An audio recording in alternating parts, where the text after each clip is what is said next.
مسلمانوں نے جنگ شروع ہوئی، مسلمان بے جگری سے لڑے، دشمن کو مقابلہ کیا، گھمسان کا رن پڑا۔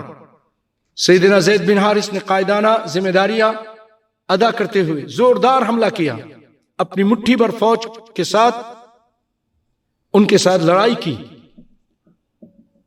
اور دشمنوں کی صفوں کو چیرتے ہوئے آگے بڑھتے رہے، دیوانہ وار لڑتے ہوئے شہادت نوش کر لی۔ اس کے بعد سیدنا جعفر بن ابی طالب، ان کا تو کیا ہی انداز کہ انہوں نے جھنڈا سنبھال لیا ہاتھ میں، گھوڑے کو ایڑ لگائی اور رومیوں کے لشکر کے درمیان پہنچ گئے اور اپنی کاٹدار تلوار کے جوہر دکھانے لگے۔ اور جب دیکھا کہ گھوڑے کی وجہ سے آگے جانا میرے لیے مشکل ہو رہا ہے، بس وہ جذبات اور دشمن کے صفوں میں گھس گھس کر حملہ کرنے لگے۔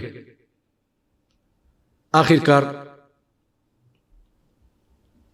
ایک نے آپ پروار کیا، آپ کا دائنا ہاتھ کٹ گیا، جھنڈا آپ نے پھر دوسرے ہاتھ سے تھام لیا۔ کیا لوگ تھے، ایک ہاتھ کٹ گیا، دوسرے ہاتھ سے اس نے دوسرے ہاتھ پر بھی ضرب لگائی، آپ نے اپنے پاؤں سے جھنڈے کو تھام لیا کہ جھنڈا میرے جیتے جی نہ گرے۔ اس نے ایک اور وار کیا کمر پر، ظالم نے، یہ نبی کا چچا زاد بھائی ظالم نے، تو آپ جب کمر پہ وار ہوئی کیا رہ گیا، لڑکھڑاتے ہوئے زمین پر گر گئے اور یوں شہادت کے بلند مقام پر فائز ہو گئے۔ اور رسول اللہ سے وہاں بتا رہے، رو رہے ہیں، آنسوں سے رو رہے ہیں، بھائی ہے، بہت پیار کرتے تھے آپ۔ اس کے بعد